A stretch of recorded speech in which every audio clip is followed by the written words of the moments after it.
Everyone, the Football Outsiders Draft Podcast. I'm Mike Tanier, Football Outsiders, along with my ever-present co-host, Derrik Klassen. How you doing, Derrik? Not too bad. Apologies if my voice is a little hoarse. I spent an entire weekend yelling at League of Legends professionals. So You were watching the League of Legends Professionals, and you were just coming from another podcast. Is that correct? That is also correct, which I will also probably sound very hoarse on. Okay. If you don't know Derrik, you'll be able to check Derrik out tomorrow on Four Verts, Charles McDonald's podcast, which is part of the Underdog Fantasy, our sponsor. It's part of their network. Is that correct? Yes, sir. Excellent. What were you guys talking about?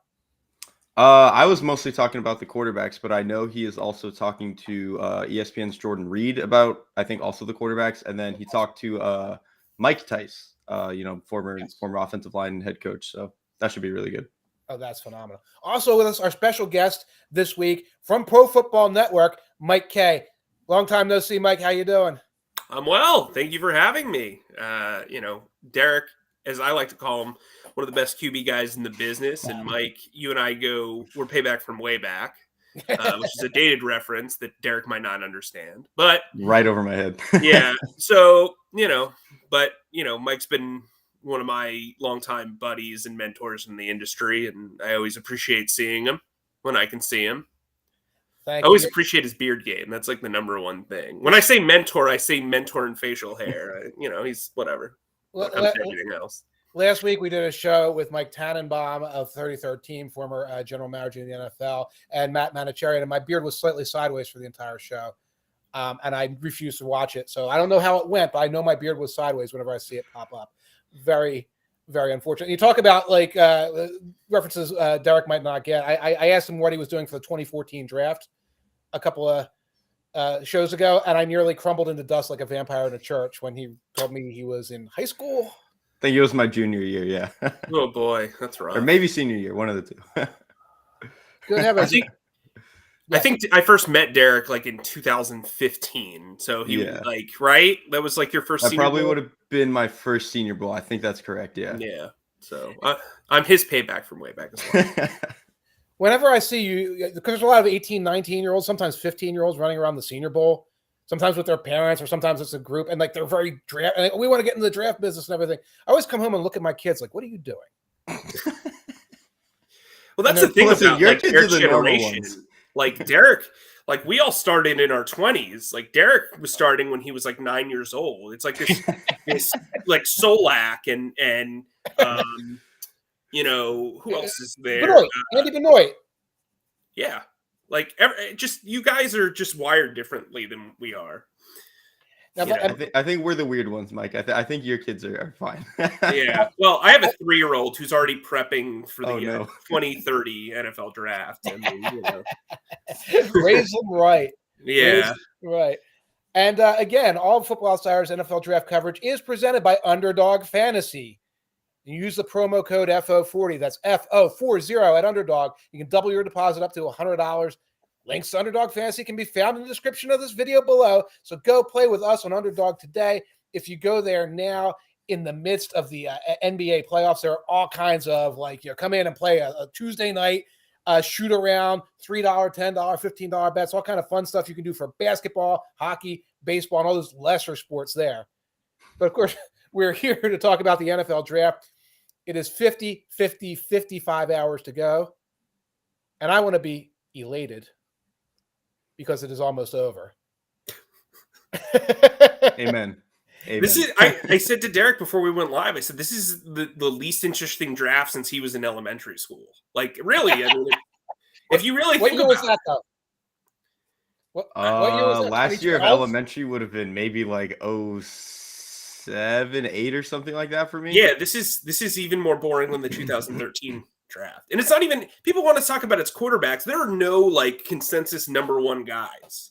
Like none. There's no consensus number one guys. Right. It's perplexing, right? It's almost like the draft starts in the second round. Like, You know what I mean? People wonder why there's no interest in the first overall pick. And by the way, there isn't. That's not a smoke screen. Right. It's because guys like Aiden Hutchinson would probably be a top 15 pick in a good year. He'd probably be a top 25 pick in a great year. And I think like that's what the issue is here. 2013 was Luke Jokel, Eric Fisher. Is that That is correct. EJ Manuel. EJ Manuel, Mike Glennon? Yep. Tavon Austin. Oh no, Mike Glennon was 2012, I think, wasn't he? No, he just went. Glennon was 2013, but he went in like the third round, I think. Right. Yeah, you're right. My bad.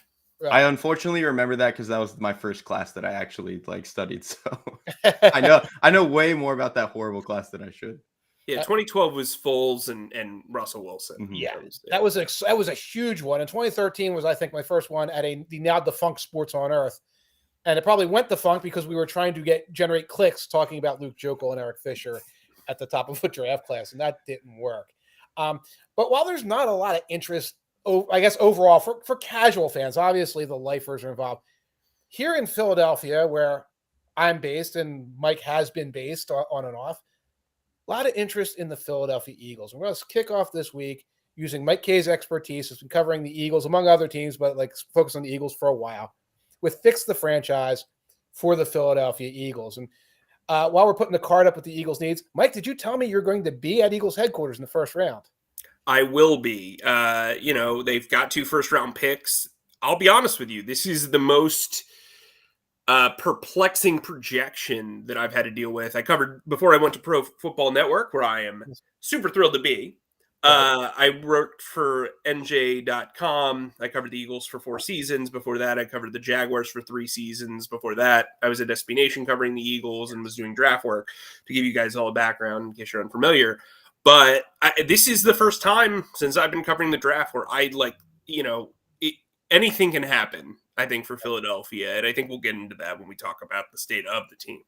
Anything has already happened because they traded one of their first-round picks to get a 2023 first round. I'm going to ask you about that, by the way, Mike.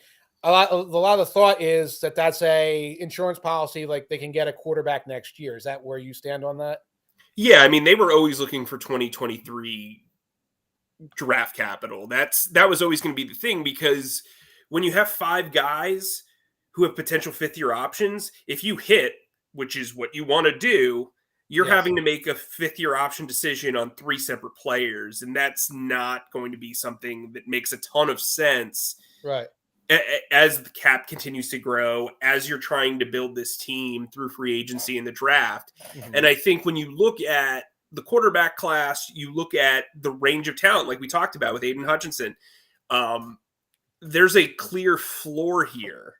And I think there's a clear ceiling here, at least from a projection standpoint, that you want to overcome. And I think it's the right move. You've got a quarterback on a rookie contract, right? Who, you're giving him an extended audition. That's what this is. This is an extended audition. Last year was the audition for Jalen Hurts. Right. He played well enough that he's getting a second audition. It's the callback.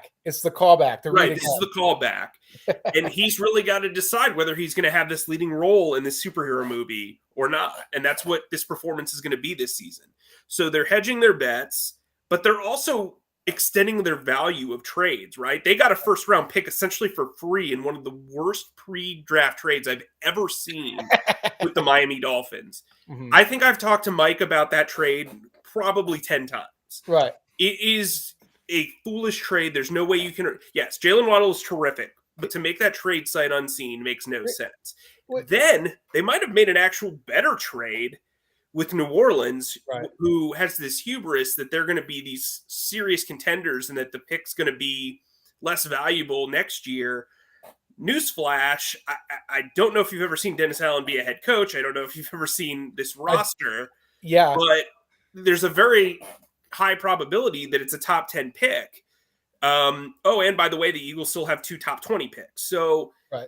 I think something that we need to look at in this draft specifically is long-term benefit, right?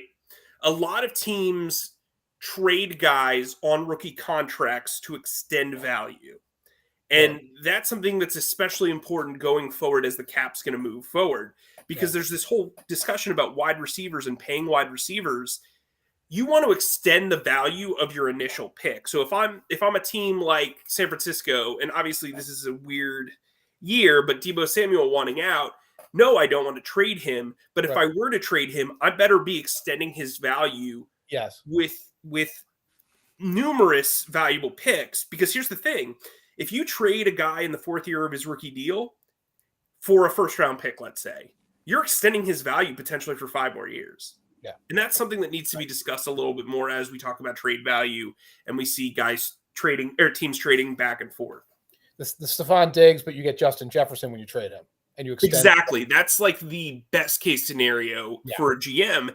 And listen, there are teams that are equipped to go and be all in. We saw that with Los Angeles last year. Right. I think to an extent, Cincinnati's built to go all in a lot of ways. Right. That said, there are teams that really need to do it the right way and the traditional way. And I think the Eagles are trying to do that. Makes sense. Well, we tasked you with fixing the franchise and asked you to come up with a mock draft with the help of the Pro Football Network mock simulator. And let's see what Mike came up with. The mocks came out a little similar this time, which often happens. We do not compare notes, but I like this. And it starts with a player that I love, and I think Derrik loves, because spoiler, it'll be on his mock draft too. Jordan Davis of Georgia. This guy has a floor that is extremely high. Mm-hmm. Guess what? He's also got a ceiling that's extremely high. Mm-hmm. We're at a point in the league where teams are pressing so much for pass rushers, right? Right. And then we're seeing teams fall apart as run defenders. Right. And that's what happened with the Eagles last year, is they couldn't stop the run. Jordan Davis can not only stop the run, he comes with like if he were an action figure, he comes with the toy that is basically a huge shield around the run game. And so his upside is this: as an athlete, you can put him anywhere. Like you see sometimes when Jim Schwartz was the defensive coordinator for the Eagles, Fletcher Cox going wide 9. Jordan Davis can play wide 9 and actually be effective, is his ceiling. Right. If that's the case, good luck as an offensive coordinator, because he can dictate pre-snap decisions here. When you get a player that can dictate pre-snap decisions because of his athleticism, that's the whole reason why the Jaguars are in talks about Trayvon Walker. If you can dictate from the defensive line what the offense wants to do or confuse the offense, you're a special player. And Jordan Davis, at worst, is a very good 2-down player. At worst. He is not going to be worse than that. Right? I mean, I think we're all in agreement on that. That's why he's worth this pick. In this draft, with the capital that the Eagles have, Jordan Davis is absolutely worth 15. He's probably even worth trading 101, the extra 3rd-round pick, and getting him at 12. I think this guy is a game changer up front, and it's going to take a team that's willing to build the right way, or the Reed way, in doing this. Like, the Eagles know the importance of the defensive line. Right. And I think you've got Fletcher Cox for another year. Javon Hargrave hasn't signed an extension yet. Make Fletcher Cox and Javon Hargrave battle to see who's going to stick around, and then have Jordan Davis be the guy next to him. Because we know that Javon Hargrave and Fletcher Cox can both play 1 technique. We know that. Right. But they're better off at 3 technique. And Jordan Davis is a game changer at the 1, even though he can move around. So that's where I'm at with this pick. Derrik, and of course you love Jordan Davis too. Yeah, right? I mean, Davis is just, I really, really don't think people understand how he moves on the field. Like, people just see, oh, he's 340 pounds. They played him at 1 a lot. He's got long arms. Of course, he just sits there and takes up space. No, dude. He has the best first step among defensive tackles. I'm not even kidding. Not like just for his size. Literally among all the defensive tackles in this class, I think he comes off the ball that well. And like the way he moves in space, the way he can chase, the way he can like redirect if he needs to cross face on a block, like he is the most special athlete I've probably ever seen coming out of the draft since I started doing it. Like, he is a 1-of-1 type of thing, just athletically. And then, like Mike was saying, you look at the way he handles himself in run defense, just between his technique, the way he can anchor, all that stuff. Like, the film is unbelievable. Like, it's stunning to me. He's not a top 10, prospect for most people. Derrik, you play Elden Ring, right? I have tried a little bit. I was going to say there's a boss called the Godskin Noble. Okay. I saw my son facing that takes up the entire screen on a 48-inch TV, but can run fast and jump and leap and land on you. And when I looked at him, I said, that's Jordan Davis. That is exactly Jordan Davis. Exactly. Right. I don't know if he would consider that compliment. If he played the game, he'd be like, yeah, that's me. I think so. But, now we're talking about things that go over my head. So so now we're even. So yeah, for sure. Bridging the generation gap here. That's what I do. Mike, I know you're on a little bit of a schedule. So our viewers are familiar with Chris Olave. I think we know where he fits. Boye Mafe is somebody we talked about a lot on here. Somebody I love. I want to skip ahead because Eagles fans love their linebackers. Brandon Smith, I know him, big thumper, former 5-star recruit, and just like I look at him like between the tackles hammer of a linebacker. What's your take on him? Yeah, well, we know it's well publicized the Eagles haven't taken an off-ball linebacker in the first round since 1979. Jerry Robinson. I remember him. So for context, that's 9 years before I was born. And so the thought process of them, going after a guy like Devin Lloyd or Dean from Georgia just seems preposterous to me. Right. But also they haven't taken a linebacker in the second round since Michael Kendricks, and that was in 2012, the draft that we were talking about before. Yeah. I think Brandon Smith makes a lot of sense in the third round. He's a guy who can move around a lot. I think you could play him at Sam. I don't think he necessarily has to be a hook linebacker. I think you can use him as a Sam linebacker. Yeah. The Eagles brought in Kaiser White. Yeah. He's a traditional will, in my opinion. Obviously, we all know he was a safety in college. Still displays very good safety instincts and coverage. And then you've got TJ Edwards, who I think has surprised a lot of people. We know the draftniks loved him the year he came out. He went undrafted, but a lot of people just saw him as a thumper. I got to tell you, I even remember talking to you, Mike, in practice. I go, he looks faster. And that's what's happened. He's gotten faster as a pro. I think he's just able to diagnose things quicker. Right. He's the ideal middle linebacker, in my opinion, for a hybrid defense.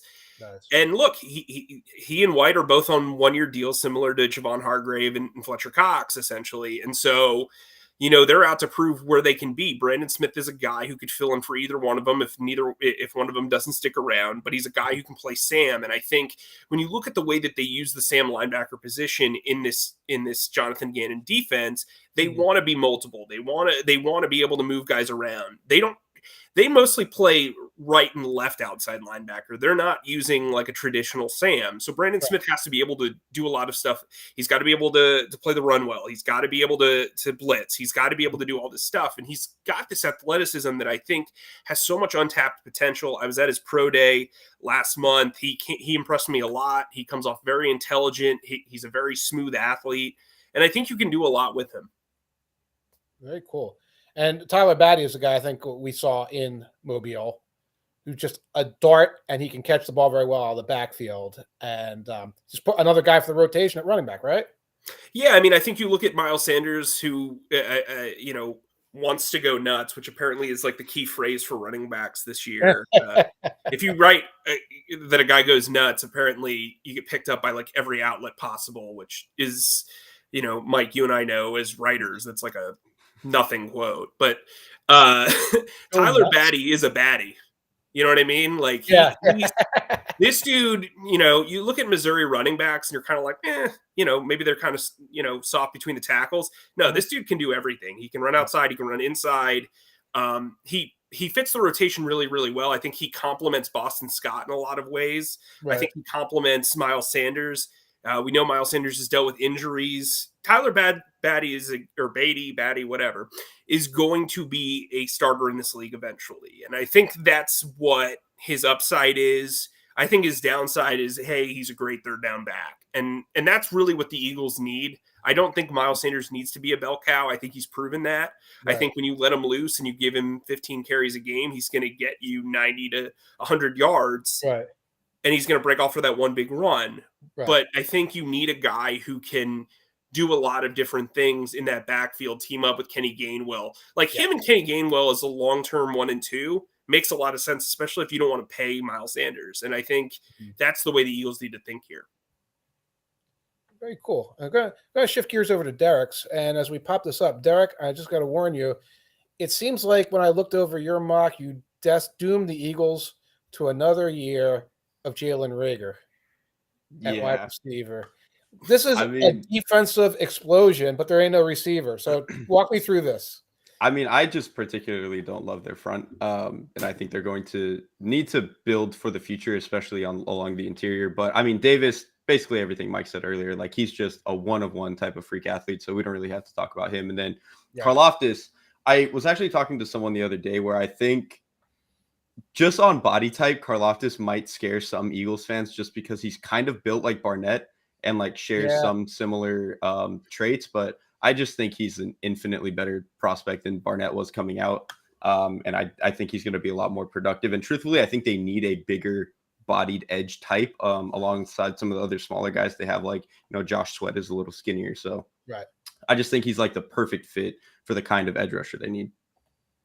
He's got some AJ and Panessa vibes, right? Like where you're like, yeah, he's good, but like the numbers, and then it's like he's a bit stiff.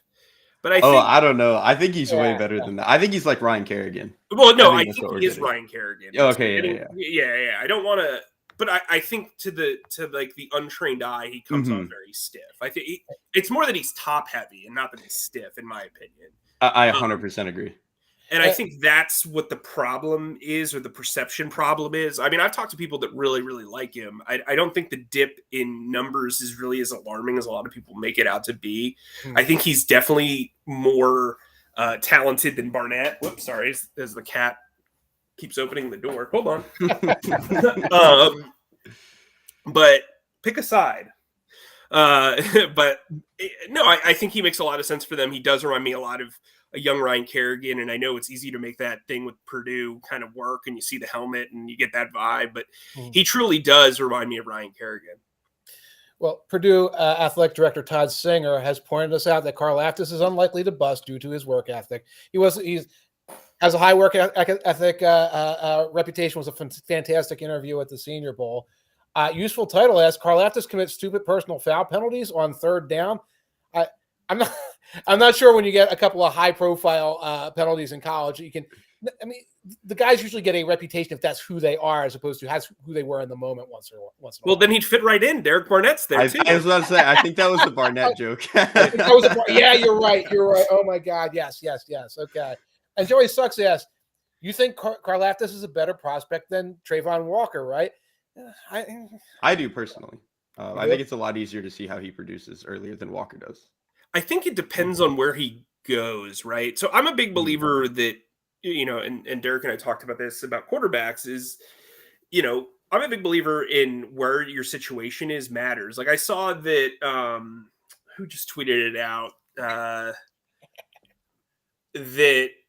I saw a tweet, and I'm blanking on who wrote it, but I would feel a lot better about Trayvon Walker if he wasn't going to have to then play for the Jaguars. Right. If Belichick gets a hold of him. Right.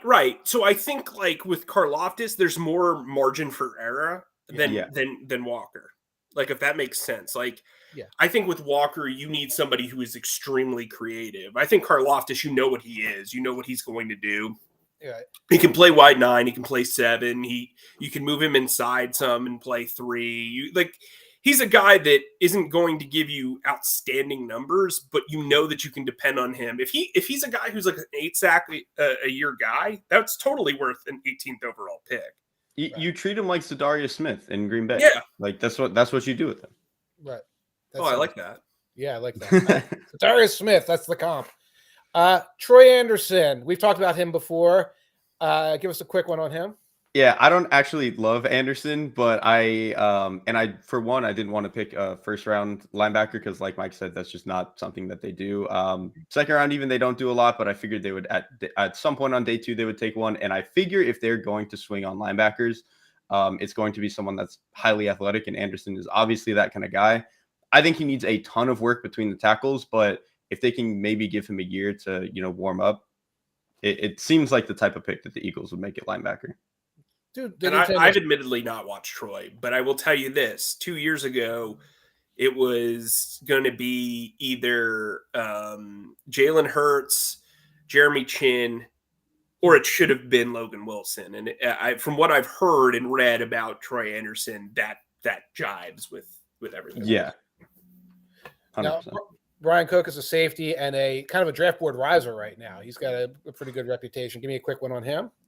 I mean, Cook is he kind of does a little bit of everything, which I think is perfect for, today's safeties. I think he can play split field. He can do like enough in the middle of the field that he can survive, but he can also roll down and play the run. He's actually like a really big hitter. It's not like DJ Swearinger where that's all that he can do, but he can, he can lay the wood when he needs to. Awesome. And Neil Farrell, that's 330 pounds of beef in the interior front. Yeah, Farrell, truthfully, 101. I think Farrell should go a lot higher than this. I think he's like a borderline, like high end of the third round type of pick to me. I think it's just people with this defensive line class have gotten, I think, bored because all of the good ones are nose tackles. Yeah. And Farrell is one of those guys. I think, you're not going to find him in the backfield a lot, but if you need a guy who can just anchor at, 1 or 0 pretty consistently, he handles doubles well. He knows how to anchor. He plays with his hands well. Like, he's going to be a guy who's just a rock. You're going to forget about him in a good way. Very cool. Very cool. I'm going to switch over quickly to my mock draft, which appeared a couple weeks ago on Football Outsiders. I tweaked it slightly, but probably not slightly enough, because when it comes up here, I got a guy at number 1 who seems to be rising up draft boards. I was looking at the over-unders, probably not available for the Eagles. Jamison Williams at number 15. Increasingly, it looks like that's going to be somebody who could go 10, 11, 12, 13. If you like, replace Jamison Williams with Chris Olave like Mike Kaye did, or your favorite receiver there. I think Treylon Burks would not be a terrible choice there. Our man Karlaftis, we love it. We love Purdue. We love our Purdue viewership here. So we've talked about him already. Kyler Gordon, like the number 2 cornerback at Washington, but he loves to hit. He loves to strike. He sometimes whiffs. he likes to press. He sometimes presses and gambles and misses. Eagles fans will either love him or hate him, but he has the mentality there, and I can see him coming in and being a press man corner. I'm going to wrap up, and then I'll just open up the field a little bit here. Alec Pierce looking for another wide receiver, doubling up. We know J.J. Arcega-Whiteside's moving to tight end, which means he's moving to special teams. And we know Jalen Reagor is probably moving to the USFL at some point soon. Alec Pierce, boundary type wide receiver, kind of doubles up there, another guy to go up and get on the sidelines. And Nick Cross was my entry into the versatile safety. I think of him as a free safety personally, but I know people think he could go the other way. Another guy, I think the instincts needs work. He can fly around the field. He can erase things in deep coverage.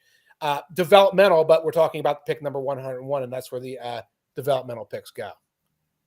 And I think if you notice from all of our mock drafts is, yes, we're looking at needs, but we're looking at doubling up on needs, right? Like the defensive line needs at least 2 pieces. Linebacker needs at least 1. The secondary needs at least 2 pieces.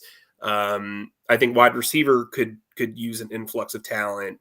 And so, look, I'll say this. None of us have offensive linemen in our top 5 picks. We're going to be wrong.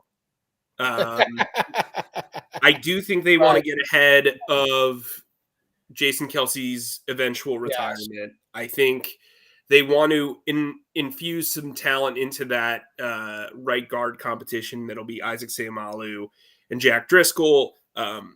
I've hinted at this several times. I still think, and based on what I've heard, I think that Nate Herbig will eventually be moved in a trade.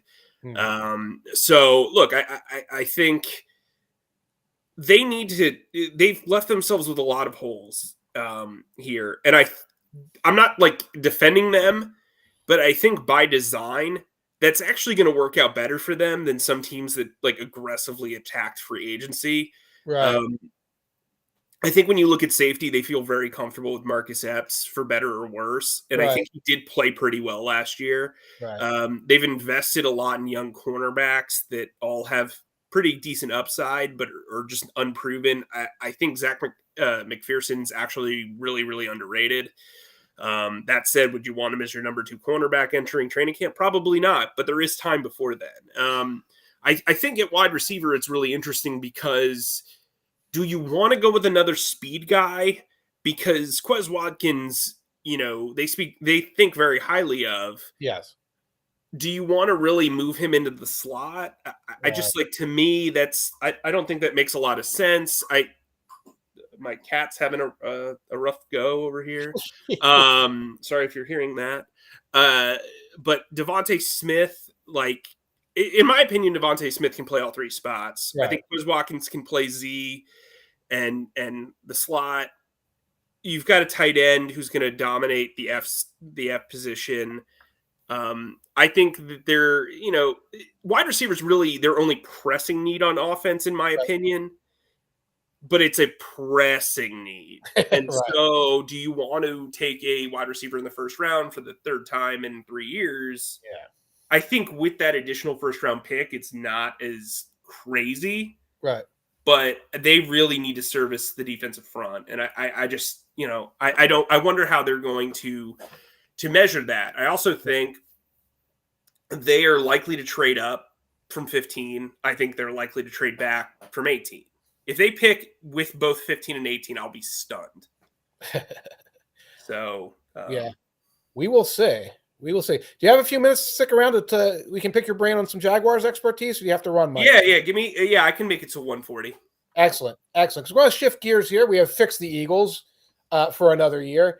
Now we're just going to talk about prop bets. And the big news that happened yesterday is where we kick off the prop bets is that I've been writing about how, Aiden Hutchinson looked like he was going to be the first overall pick. The odds makers agreed. I think the consensus agreed. Whether it was the best choice or not, it seemed like a choice everyone was comfortable with.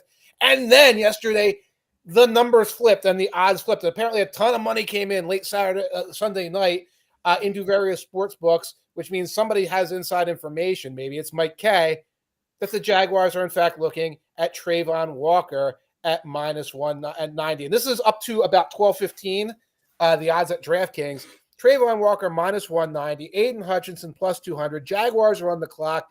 Mike Kaye, help us make sense of this. So I think you're in two different lands, right? I think Aiden Hutchinson's the sensible pick. Mm-hmm. Trayvon Walker's the upside pick. If I'm the Jaguars, I'm going sensible because the other way has not worked. I think if you had like an established coaching staff and not a first-year defensive coordinator on a team that has been in the dumps outside of 1 year in the last decade, I just don't see why you need to Adam Dunn this and swing for the fences when there's a large probability that you're going to strike out. With Hutchinson, I think at worst he's like a Jake Long type Chris Long, where like early on in his career, maybe he's like a 5 sack a year guy, but I'd rather have that than a guy that completely flames out. Right. And I'm a big fan of Trayvon Walker. Don't get me wrong. I still think he's got top 5 talent. It's just a matter of how you're going to use him, who he's going to, and what his upside is in that system. And so I think Aiden Hutchinson makes the most sense at 1. Mm-hmm. But I was told at the Combine, Doug Peterson is a big fan of Ike Ekwonu. Yes. Did I pronounce that properly? Ekwonu. Ekwonu. Sorry. Yes. You know me and my pronunciations. But he reminds me a lot of Jason Peters, so I see it. I get it. Yeah. I also think when you look at the way that Doug has won, it's with a superior offensive line. Like, I don't think anybody's ever going to say, like, no matter the sack numbers, like, they've had good sack numbers, that the Eagles won because they had a great defensive front. I think they won mainly because they protected the pass so well. When things were going poorly, it's when their offensive line was crumbling. And so I think when you have that option, especially because Icky can play probably 4 positions, you give yourself better hit ability. They need to hit on this pick. Like there's no question about this. So I think shooting for the stars and making the Arik Armstead or DeForest Buckner pick isn't really in their wheelhouse here. I just don't see it. And I think if ownership got involved and had a voice, I think Hutchinson's a really good compromise between Walker and Icky. That makes sense. While you were speaking, Icky's odds went up to +450. Aiden's odds went down to +225, I believe. Don't yell at me. +225, and Walker's are the same at -190. So you impacted the line as you spoke, Mike Kaye. That's the power we have here at the Football Outsiders Draft podcast presented by Underdog Fantasy. Derrik, I mean, we've talked about this. We talked about this at length 2 weeks ago, and I said the world is just gaslighting Trent Baalke into doing something goofy. I mean, I'm with Mike. Like, just take Hutchinson. And truthfully, I don't even really like Hutchinson at 1 that much. Same. Like I think on our Bleacher Report board, I have him at like 9th. I think Right. he's like a normal good type of prospect. Right. I've thought Thibodeau was just better the entire time, and it's bizarre to me that he's not in the mix. Right. But between these two, like I see the logic for Walker because he's a home run swing, but when has that ever worked for the Jaguars? And why does Trent Baalke believe that that's going to work for him? I guess just because his entire career is built off of like these visions of grandiose, but like this is the one time he needs to just shut up and hit the double. And I think Hutchinson can be that. Like Hutchinson is probably, someone who gets you 6 to 9 sacks a year with his, average outcome. And then maybe he does a little bit more than that. I think with as few NFL players as it looked like the Jaguars roster had last year, they just need an NFL starting player, and Hutchinson, I think, is pretty comfortably that. Right. So, as always with the Jaguars, and with Trent Baalke, we're left saying, I don't know. But what I do know is I'm not touching this. I had Aiden Hutchinson back on March 9th at plus 150 with the over-under to be the second or lower pick, anywhere from second down. So I'm insulated against all the nonsense that happened here. If Hutchinson goes, I've got a bet that I couldn't bet. I tried desperately to buy out of, and it's still sitting there, and it's probably going to pay off for me because I bet against Trent Baalke doing something smart. Let's look around. I asked everybody. I know Mike's on a deadline, so we're going to go to Mike Kaye first. I asked everybody to pick one prop off the entire board, whichever board you like. I think most of us are using DraftKings, and one prop that you're going to hammer. You're going to take the mortgage, and you're going to take the car payment and the kids' college fund, and you're going to put it right on this prop. And let's ask Mike Kaye's prop first. You selected Garrett Wilson, Ohio State, first player off the board, and I love the number on this, plus 135. I just think he's the most.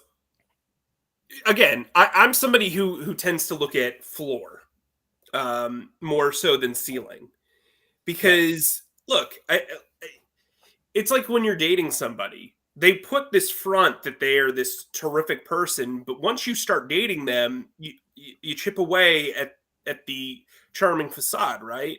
You want to make sure you want to be with this person for a really long time. And I think to me, Garrett Wilson's the guy who is that dude. He's got the natural ability. He's got great hands. He's a former basketball player.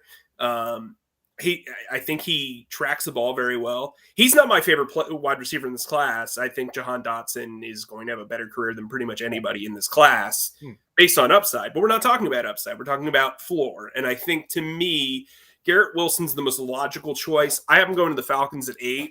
I've seen the Drake London stuff, from what I hear, is real.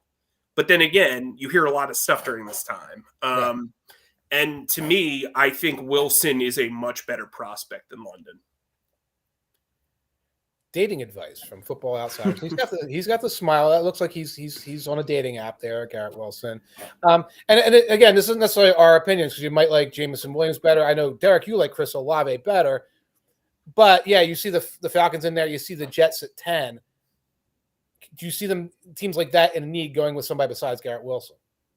I mean, it could be London just because he's the more, he looks like your big typical X, but Garrett Wilson is like built enough and clearly athletic enough, and I think has enough flashes of some of the best receivers in recent memory. Like, I don't think he's this good, but like you could sell yourself on him being like a Stephon Diggs, Antonio Brown, like in that type of mold. Yeah. I don't see that personally at all, but like I think teams are going to sell themselves on that. And he has like the best blend of a lot of things that you could convince yourself that he's worth just taking first. And truthfully, for the Falcons, I think it makes perfect sense, because like if they're going to play Pitts at X a lot, it makes more sense to kind of have a body like Wilson opposite that, as opposed to taking London and just having 2 pterodactyls. Right.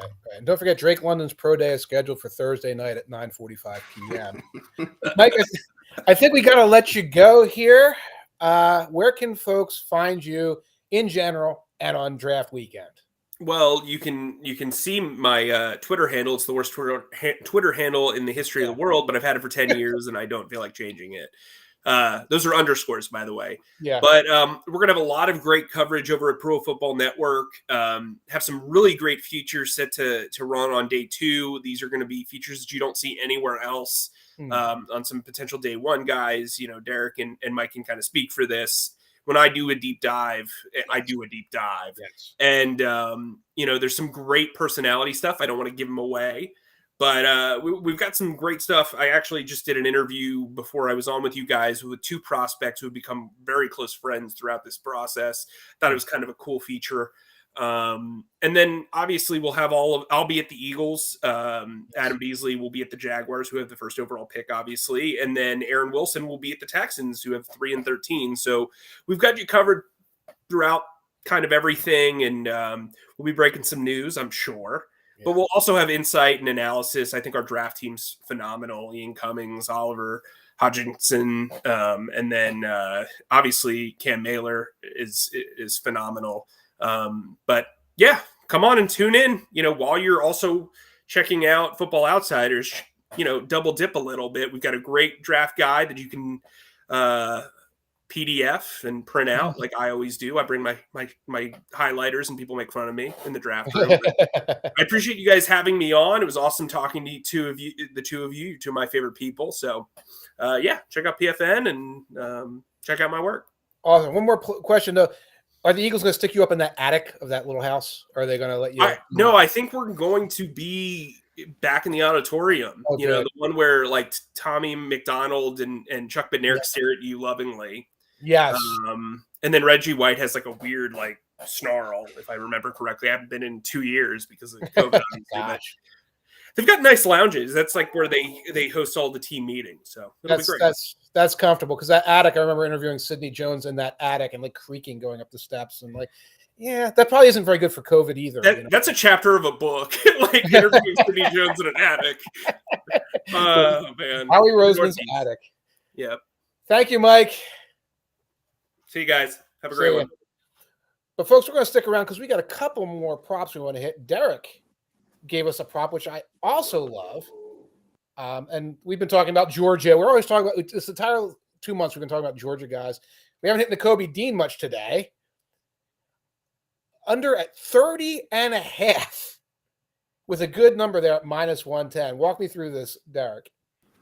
Right. So it seems a lot of the reason he's falling is obviously because he's pretty undersized. I mean, 6 foot 225 puts him in basically the Levante David range, and there aren't that many successful linebackers at that size. However, it's so hard for me to imagine a player who was one of the top 2 most influential players on the best college defense we have ever seen. Yes. Jordan Davis and Nakobe Dean were the engines for everything that defense did. And I just think he plays so fast. He's so smart. He deals with blocks a lot better than someone his size should. It still crops up sometimes. Yeah, he does get, beaten and swallowed because, sometimes the guards are just bigger, but like I don't think it's as much of an issue as it would be for most linebackers his size. I think he's just going to be really good, and I think for him to fall, this would basically be entirely out of the first round because you're basically betting that he wouldn't, get picked in the last 2 picks or whatever. But I just think someone in that 22 to 28 range or something, either a trade up or somebody is going to be able to take the swing. Right. Down when you're not necessarily picking for need and you can grab a difference maker. And you talk about, Dean and Davis, they're going to fall to 15 and 31, but number 1's going to be Walker. And number 3 or 4 is going to be Jermaine Johnson, who couldn't crack the starting lineup. Lineup. Right. So Kirby Smart is clueless, and he's building around the weaker players, but he's letting the smaller other players transfer or putting them in a role that doesn't fit their talents. Apparently. I love it. But I love this prop as well. And I'm going to look this one up. I'm going to throw mine up here right now. And I'm going to talk about the awesome power. We saw Mike Kaye move the line by talking about Ike Ekwonu. Okay. From his lips to DraftKings ears. I like odd props. And if you go to my prop extravaganza Football Outsiders, I got a bunch of normal ones. But when I see a click on a link that says special teams props for the draft, I click that immediately like some kind of lunatic. And there was Matt Araiza, punt Jesus, from San Diego State. Best punting prospect since, I guess, Shane Leckler. I mean, maybe Brian Anger, whatever. And he was at, I believe he was at minus 150 when I took it. And now here it was minus 175 when we posted it. It is currently, since I posted my little report, at minus 400. Wow. Yes. So I think this is not the awesome power of me, ladies and gentlemen, although, a lot of people probably clicked that link at the same time. and saw the same thing. There's only one special teamer that I think anyone in their right mind would say I'm going to draft. Like I'm actually going to prioritize drafting. Not it's the 7th round. I got like 8 compensatory picks. I'll grab a kicker. It's a Reza. And so you can't get him anymore, but I'm bragging because I was able to get him at -175. Well, there you go. That makes putting it up here on the show even funnier then. It makes it even better for you. Now it looks like I'm just making crap up. You know, No, like, I got Kenny Pickett to go anywhere in the first round at +700. Aren't I great? No, this is real. Oh, by the way, Joey Suck says kicker, punter, or long snapper. That is correct. So no, he's a return man too, like that kind of thing. Right. And I haven't even looked. I know there's the Utah State kid is considered a return man. He's like 5 foot 600 pounds. Mm-hmm. But I don't know if there's anybody draftable as a pure return man. There are some kickers. This is the only guy that we've all thought of as, this guy could be useful to draft. Right. I think the only other pure returner I could think of is Velus Jones from Tennessee. He's not, I mean, he technically plays wide receiver, but in reality, not really. He's more of just a returner. Right. And he's listed among the wide receivers. Right. Exactly. And he played that position enough that most teams would call him receiver, but he's going to be returning kicks. So that's our prop bet. And we've already said goodbye to Mike Kaye. We're going to cut out a couple minutes early here because we've got some prepping to do. Derrik, do you want to explain what we're doing on Thursday night, or should I do it because neither of us are really sure? I think you can go ahead. I'll let you try to swing. Thursday night football outsiders draft coverage is going to be in video form. And you're going to be able to find us wherever you do social networking. For example, Twitter, otherwise known as Amazon Social Network. We will be on Facebook. I think we're going to be on Instagram. That makes sense, right? Right? That's a thing we do.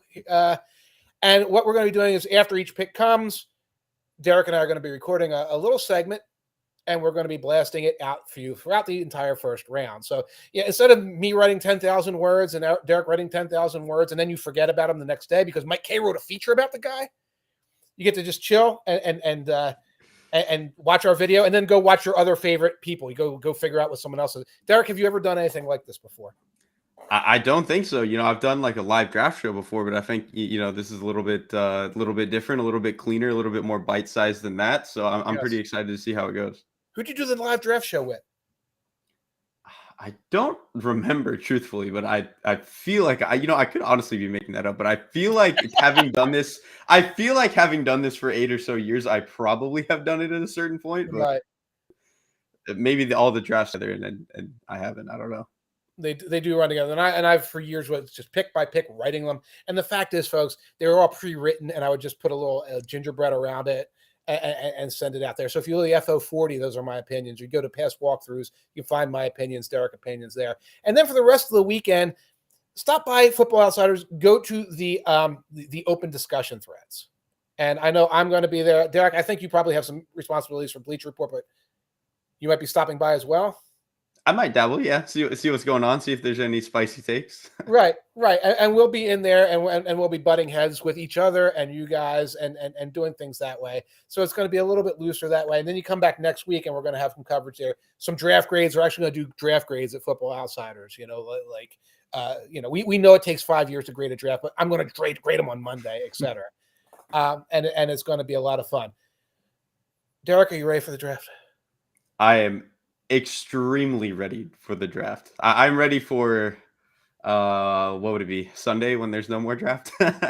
Yes. Can you come back next Tuesday for a show?